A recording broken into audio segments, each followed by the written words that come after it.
እንደ አውሮፓውያን አቆጣጠር ግንቦት 2 2011 ነው። ሁለት ልዩ ተልእኮን የሰነቁ ሄሊኮፕተሮች ወደ ባግዳድ ፓኪስታን በመብረር ላይ ናቸው። 25 ልዩ ተልእኮ ፈጻሚ ወታደሮች ደግሞ እስከ አፍንጫቸው ታጥቀው በሄሊኮፕተሮቹ ተሳፍረዋል። ኢላማቸው ከመስከረም 11 የአሜሪካን መንትያ ህንጻዎች የሽብር ጥቃት ጀርባ ያለውና አሜሪካን ለዓመታት በባትሪ ፈልጋ ያጣቸው ኦሳማ ቢንላደን ነው። ይህ በፕሬዝዳንት ባራክ ኦባማ የሚመራው ግዙፍ ተልእኮ በእጅጉ ምስጢራዊ ነው። ትላልቅ የአሜሪካን ባለስልጣናት ብቻ ናቸው ስለ ጉዳዩ የሚያውቁት። ከ10 ዓመታት አድካሚና አሰልቺ ፍለጋ በኋላ በዘመኑ የዓለማችን ቁጥር 1 ተፈላጊ የሆነው ሰው ዱካው ያለበት ስፍራ የታወቀ ይመስላል።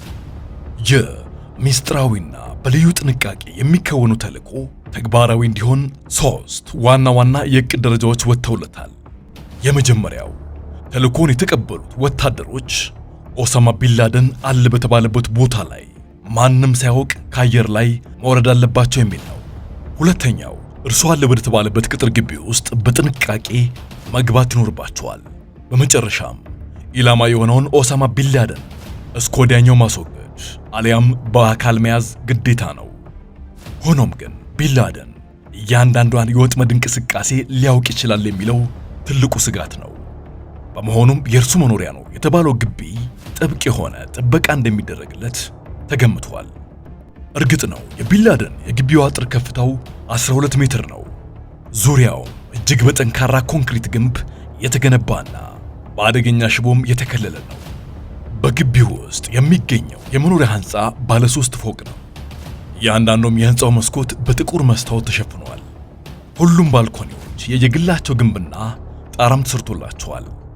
ስለዚህም በየትኛውም ሁናቴ ድሮኖች ከከፍታ ላይ ሆነው ወደ ውስጥ መመልከት ፍጹም አይችሉም። ተልእኮውን የተቀበሉት ሄሊኮፕተሮች በጨለማ ነው እየተጓዙ ያሉት። ከ90 ደቂቃዎች በረራ በኋላ በህንድ ኩሽ ተራሮች አቅጣጫ ከጫፍ ተኮኖ ቅጥር ግቢው እይታ ውስጥ መግባት ይችላል።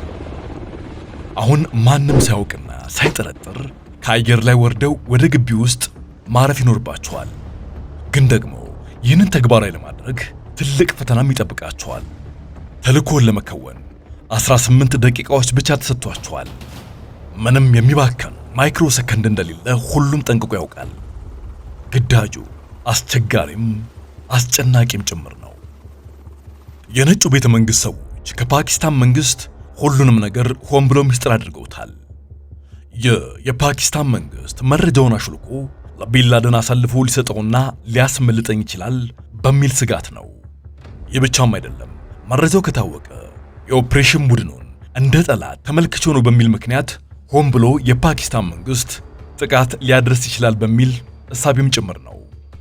ይህን ተልእኮ ሌላው ከባድ የሚያደርገው ነገር ቢኖር ኦሳማ ቢንላደን ይኖርበታል ከተባለው ግቢ አቅራቢያ በእጅጉ የታጠቁ ወታደሮች የሚገኙበት የፓኪስታን መንግስት የጦር ካምፕ መኖሩ ነው።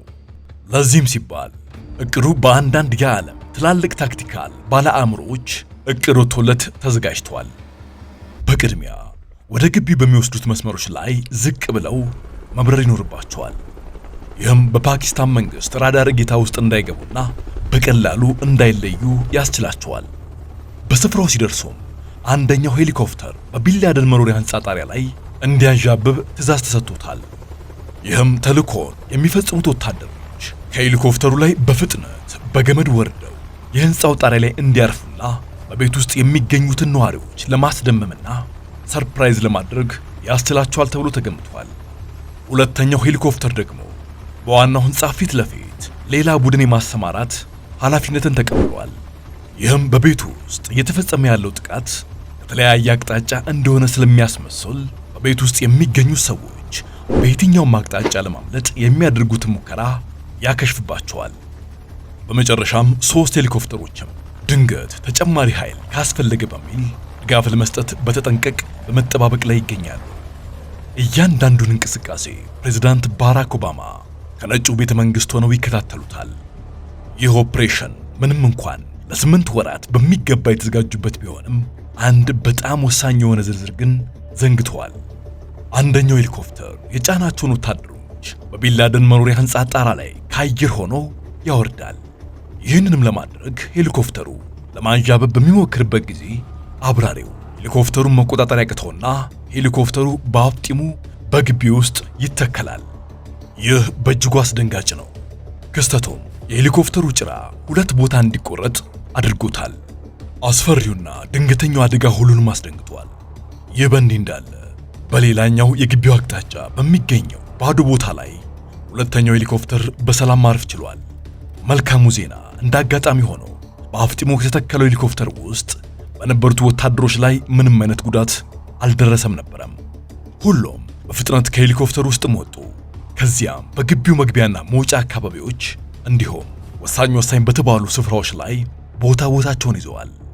ይህም ሄሊኮፕተሩ በወደቀበት ቅጽበት በቤት ውስጥ የሚገኙ ሰዎች የጥንቃቄ መልእክት ሆኖላቸው ለማምለጥ የሚሞክር ካለ እርምጃ ለመውሰድ እንዲመች በማሰብ ነው። አሁን ትክክለኛው ኦፕሬሽን የሚጀምርበት ሰዓት ነው። ወታደሮቹ ወደ ግቢ ውስጥ ሲገቡ ያልጠበቁት ነገር ገጥሟቸዋል። ይህም እነርሱ ካስተዋሉት የግቢው አጥር በተጨማሪም ወደ ዋናው ሕንፃ ለመዝለቅ ሌሎች አጥሮችም ተገንብተዋል። ይህም የኦሳማ ቢንላደንን በቀላሉ ለማግኘት የሚደረገው ሙከራ ለማወሳሰብ ሆን ተብሎ የተገነባም ይመስላል። ሰውየውን ማንኛውም ከውጭ የሚመጣ ኃይል በቀላሉ ሊያገኘውም ሆነ ሊያጠቃው አይቻለውም። በትልቁ ሕንፃ በሰሜን ምስራቅ አቅጣጫ የአረንጓዴ ስፍራ ይገኛል። በዚህ ስፍራ የተለያዩ የጓሮ አትክልቶች ለምተዋል። በጥቂት ርቀትም የተለያዩ የቤት እንስሳቶች ይገኛሉ። ይህ ለቤት ውስጥ ፍጆታ በሚል ወደ ገበያ ለሸመታ የሚደረገውን እንቅስቃሴ ለመገደብ በሚል የተነደፈና የተተገበረ እቅድ ነው። በዚህ አካባቢ የቆሻሻ መጣያ ክምርም ይታያል። ቆሻሻውን ለአካባቢው ሰብሳቢዎች ከመጣል ይልቅ እዛው እንዲቃጠልም ይደረጋል። ሲአይኤ ኦሳማ ቢንላደን አለበት ከተባለበት ቅጥር ግቢ ውስጥ ሲወጣም ሆነ ሲገባም አይቶት አያውቅም። ለማየትም አልሞከረም። ምክንያቱም ኦሳማ ቢንላደን ምንም አይነት ጥርጣሬ እንዳያድርበት በሚል ከቅርብ ሰዎቹና ከቤተሰቦቹ ጋር ያለምንም ስጋት እንዲኖር ፈቅዶለት ነው። ይህም አንዱ የእቅዱ አካል ነበረም። ለመጨረሻ ጊዜ በ2001 ከተጠቀሰ በኋላ ቢንላደንን ለማግኘት 9 ዓመታት ፈጅተዋል። ወደ እንግዳ ማረፊያው የሚወስደውን በር የማቋረጥ ኃላፊነት ለአንደኛው ቡድን ተሰጥቶታል። በርከት ላሉ ወታደሮችም ወሳኝ የሆኑ የመግቢያና መውጫ ስፍራዎች ላይ ቦታቸውን እንዲይዙ ትዕዛዝ ተላልፏል። ሌላኛው የመጨረሻው ቡድን ደግሞ ከግቢው ውጪ በመሆን የቢንላደን ጎረቤቶች በድንገት ከእንቅልፋቸው ከነቁ ችግር እንዳይደርስባቸው ችግርም እንዳይፈጥሩም በሚል እነርሱን ይጠባበቃል። 3 ወታደሮች የእንግዳ ማረፊያውን በር በኃይል በመስበር ጥሰው ወደ ውስጥ ገቡ። እንደገቡም ፊት ለፊታቸው ላይ AK-17 ክላሽንኮቭ መሳሪያ ከያዘ ሰው ጋር ተፋጠጡ። እርሱን ጨምሮ በ3 ጓዶቻቸው ላይ እርምጃ ከወሰዱ በኋላ ለተቀረው ቡድን ስፍራው መጽዳቱን አሳወቁ።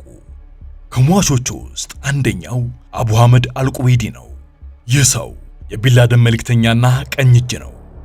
እንዳለመታደል ሆኖ ባለማወቅ የእርሱንና ያለቃውን የመገኛ አድራሻ እንዲታወቅ ያደረገውም እርሱ ነበረም። ብዙ የተያዙ ተከታዮችም በምርመራ ወቅት እርሱና አጋሮቹን ይጠቅሳሉ። ማንነቱን ካረጋገጠ በኋላ ሲአይኤ ዱካውን ሲከታተል ቆይቶ ነበረም። በመጨረሻም በአበዳባድ ከተማ እዚህ ግቢ ውስጥ አግኝቶታል። እርሱም ብቻ ሳይሆን ቢንላደንንም ደርሶበታል። ለመሆኑ ከበርካታ ስፍራዎች በተለየ በዓለም አሸባሪነት የተፈረጀው ቢንላደን ፓኪስታን ለመደበቅ ለምን ፈለገም? የአሜሪካን ኃይል በአፍጋኒስታን በስፋት መስፈር የቢንላደንን በአፍጋን የመቆየት ጉዳይ አደጋ ውስጥ ይከተዋል።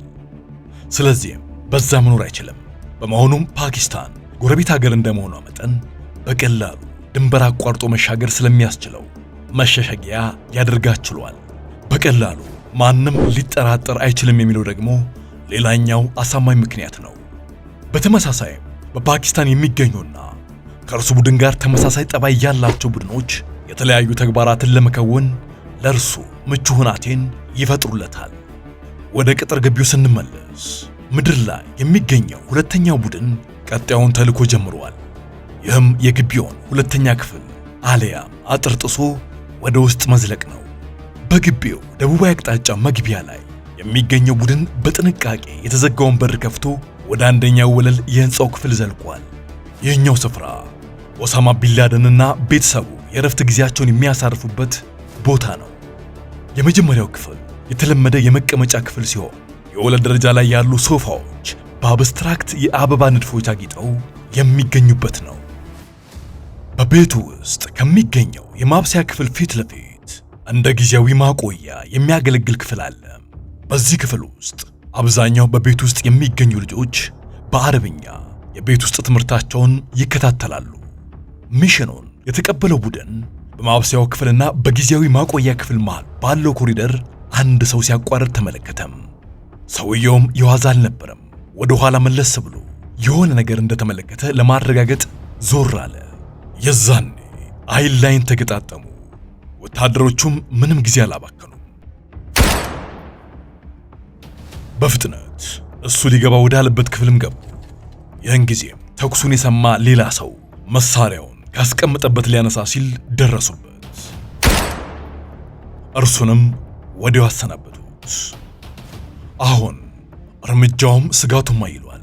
ሌሎች የታጠቁ የቡድን አባላት በየክፍሉ እንዲሁም አንደኛ ፎቅ ላይ ሊኖሩ ይችላሉ የሚለው የወታደሮቹ ግምት ነው። በመሆኑም እያንዳንዱን ክፍል እየከፈቱ መፈተሽና ማጽዳት ይጠበቅባቸዋል። ይህንንም ለማድረግ ሲሞክሩ ግን ማንንም ማግኘት አልቻሉም ነበረም።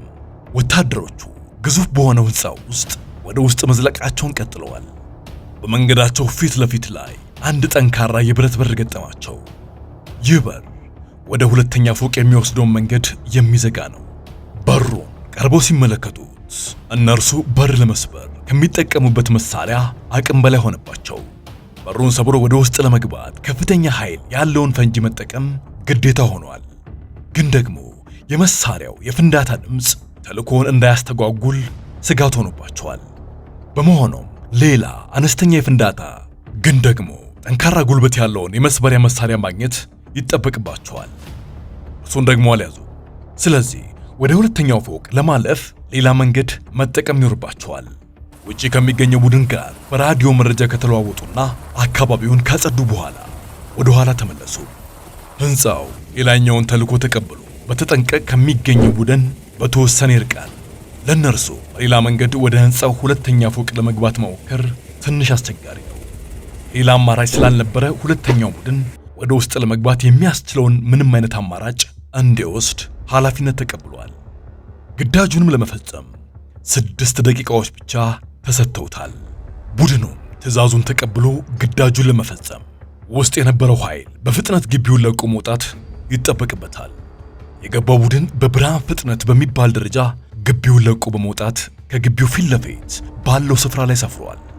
እዚህ ጋር የሰከንዶች መዘግየት ከባድ ዋጋን ያስከፍላል። ሁሉም ነገር በከባድ ጥንቃቄ በፍጥነት ይከናወናል። ተልእኮውን በቅያሬው የተቀበለው ቡድን በሕንፃው ሌላኛው አቅጣጫ ባለው ደረጃ ወደ ሁለተኛ ፎቅ መግባት ጀምሯል። መሃል ላይ የተዘጉ በሮችን በኃይል እየሰበረ ወደ ውስጥ መግባቱን ተያይዞታል። ሆኖም ግን ወደ ሁለተኛ ፎቅ የሚያስወጣውን ደረጃ በመውጣት ላይ ሳሉ በድንገት ከላይ የኮቴ ድምፅ ሰሙ። አንጋጠው ሲመለከቱም አንድ ሰው ወደ ታች እየወረደ ነበረ። እየተፈጠረው ስለነበረው ነገር ለማጣራት እየሞከሩ ያለ ይመስላል።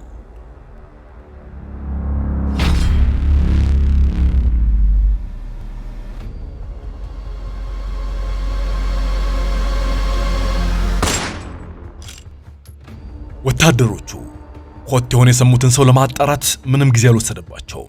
እርምጃው ያስበረገጋቸው ሰው የኦሳማ ቢንላደን ልጅ የሆነው ካሊድ ነበረም። ግዳጁንም እየፈጸመ ያለው ቡድን የሚገኝበትን ሁለተኛ ፎቅ ከዚህ ቀደም አያውቀውም። ምንም እንኳን ስልክ ወይም ኢንተርኔት ባይኖርም የቤቱ ነዋሪዎች ዓለም ላይ ስላሉ ክስተቶች ራሳቸውን የሚያሳውቁበት መንገድ ያላቸው ይመስላል። ስለነርሱም ምን እየተባለ እንደሆነ መረጃዎችን ይቃርማሉ። በቤት ውስጥ የሚኖሩ ከፍተኛ ቦታ የሚሰጣቸው ሁነኛ ሰዎች የሚኖሩባቸው ክፍሎች 3 ናቸው። ክፍሎቹ ምንም አይነት መረጃዎች የማይለያቸውም ናቸው። በእያንዳንዱ ክፍል ውስጥም ቁጥራቸው በርከት ያሉ ኮምፒውተሮች፣ ሃርድ ዲስኮችና ፍለሾች ይገኛሉ። እነዚህ ቁሶች በከፍተኛና ጥብቅ ሚስጥሮች እንዲሁም ልዩ ተልእኮች የተሞሉ ናቸው። ኦሳማ ቢንላደን በግንኙነትና መረጃ ልውውጥም ሆነ ማወሳሰብ ሂደት ላይ ጠንካራ ሰው መሆኑ ይታመናል።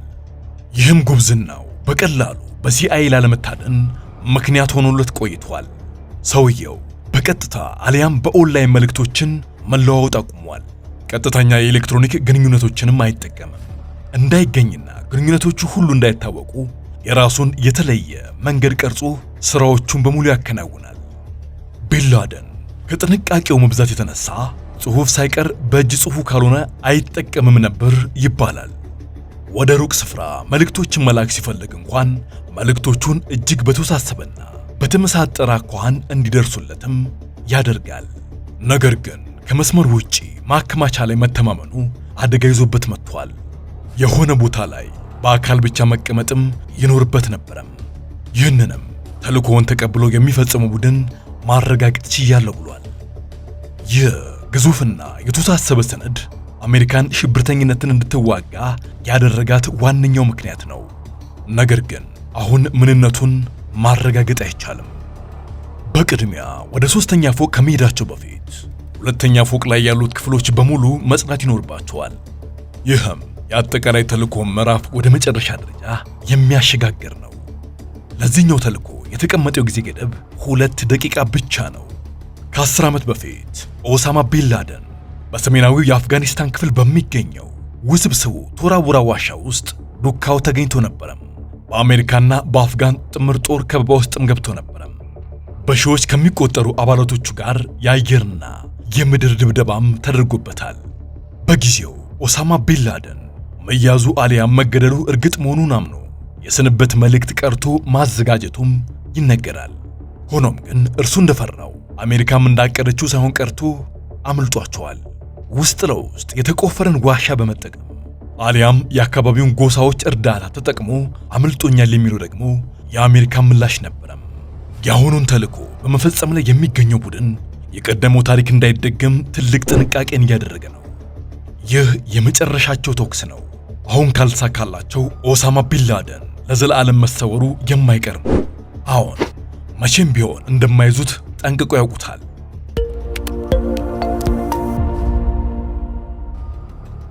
ወታደሮቹ ቀጥ ያለ መስመር ሰርተው የፎቁን ደረጃ እየወጡ ነው።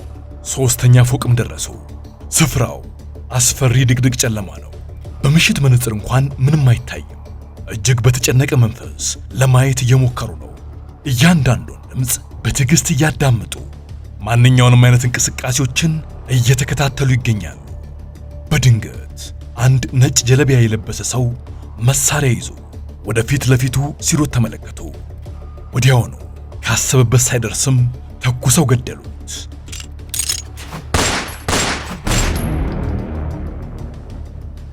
በፍጥነትም ወደፊት መንቀሳቀስ ጀመሩ። ቀጣዩን እርምጃ ለመከወን ለራሳቸው 5 ሰከንድ ብቻ ሰጥተዋል። ፊት ለፊታቸው ወዳለው ክፍል ሲገቡ በክፍሉ ውስጥ 2 ሴቶች አልጋ ላይ ቁጭ ብለው ተመለከቱ። ሴቶቹ በከፍተኛ ፍርሃትና ድንጋጤ ውስጥ ይገኛሉ። ሁለቱም ሴቶች የኦሳማ ቢንላደን ሚስቶች ነበሩ። በአንደኛው የክፍሉ ጥግ ላይ በፍርሃት የተዋጡ ልጆች ድምፃቸውን ከፍ አድርገው ያለቅሳሉ። በእነርሱ ፊት ለፊት ደግሞ አንድ ረጅም ፂሙ የተንዠረገገ ግራጫ ቀለም ያለው ሰው መሬት ላይ ደንግጦ ቁጭ ብሏል።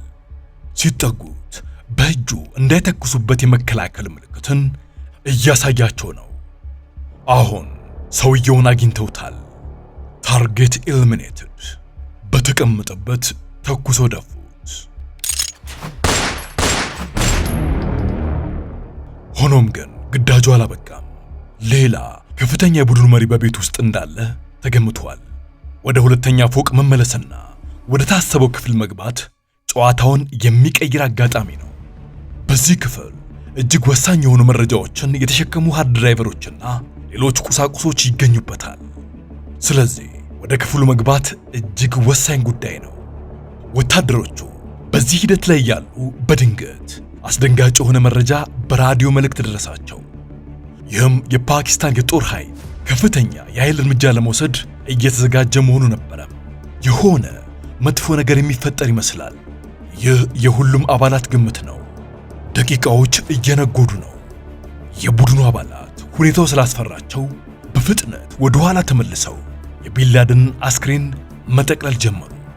አይጨበጤው ኦሳማ ቢንላደን እርሱ መሆኑ አሊያም አለመሆኑ በዲኤንኤ መረጋገጡ ግዴታ ነው። ይህን ለማድረግ ደግሞ ሳይቀደሙ መቅደም ይኖርባቸዋል። ቡድኑ የገደሉት ሰው ኦሳማ ቢንላደን ስለመሆኑ ምንም አይነት ጥርጣሬ የላቸውም። ሆኖም ግን አስክሬኑን ይዞ መሄድ ግዴታ ነው። በርካታ የኦሳማ ቢንላደን ፎቶዎች አሉ። ነገር ግን የመጨረሻው የቢንላደን ፎቶ ለእይታ የበቃው ከ14 ዓመታት በፊት ነበረ። ይህ ደግሞ የገደሉትን ሰው 100% ቢንላደን ነው ብሎ ለመደምደም አዳጋች አድርጎባቸዋል። ይህ በእንዲህ እንዳለ ሌላኛው የቡድኑ አባላት በሁለተኛ ፎቅ ላይ በሚገኙ ክፍት ክፍሎች ውስጥ ያሉ ጠቃሚ መሰል መረጃዎችን በመሰብሰብ ላይ ይገኛል። የሁሉ ተግባር በዛ ህንፃ ላይ እየተከናወነ ያለው የፓኪስታን ጦር እርምጃ ለመውሰድና ወደ ግቢው ለመግባት አሰፍስፎ ባለበት ሁኔታ ውስጥ ነበረ።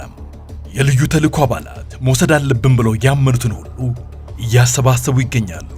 ስልኮች፣ ሃርድ ዲስኮችና ላፕቶፖች በጥንቃቄ እየተለቀሙ ነው።